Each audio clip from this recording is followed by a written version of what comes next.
After seeing the title of this video, you may wonder about the relation between socialism and communism.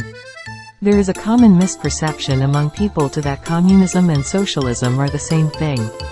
Well, this is wrong. And the reason behind this misperception is most probably that both concepts are left-winged in politics and both of them share the same enemy, which is capitalism.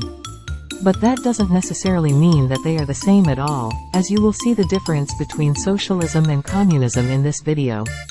Socialism, also known as shared or collective property, is a philosophical, economic, and social theory of a political feature. It originated by the thoughts of German philosopher Karl Marx and his friend Friedrich Engels. The philosophy appeared in Europe after the Industrial Revolution in the 18th century, because of the rapid growth of capital and the emergence of factories to replace the feudal system. This made the owners of the factories wealthier, while it drove the workers into deeper poverty. From here the theory of socialism was formulated, as it consists of the participation of all individuals within the society in the ownership of all assets and label all assets as public, like state management, resources, and production units. The main goal of this is to transform all production of goods and services to fall in the common interest of the public. This implies that public interest had to be prioritized over individual interest at all times. However, in socialism this did not mean that individuals cannot own properties or build wealth. Individuals can own properties within groups formed from the public, through the form of paying taxes which the government would spend on services to make them free for the public like education, medication, and transportation. Socialism considers providing fair wages to the workers depending on their individual contribution and efforts. The British Labour Party, and the Democratic Socialists of the United States are among the most well-known socialist groups in the world. Karl Marx believed that socialism is a transition phase between the fall of capitalism until a society reaches complete communism, which is the ultimate goal from his point of view.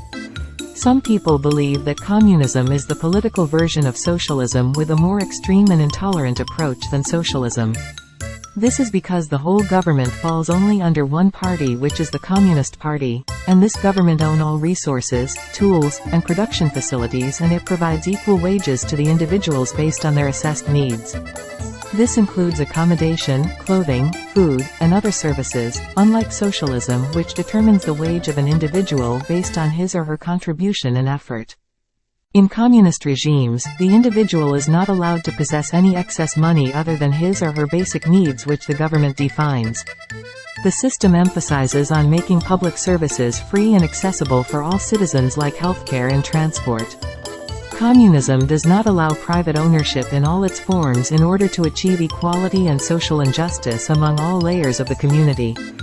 China, Cuba and North Korea are among the most famous countries in the world that embraces the communist ideal.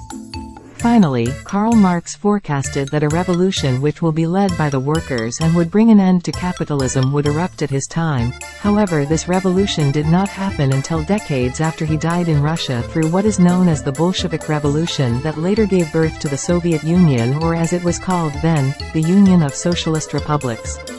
Is the difference clear now? If you liked this video and you wish to learn more, please hit the like button and don't forget to subscribe to our channel. Tell us what you think in the comments below.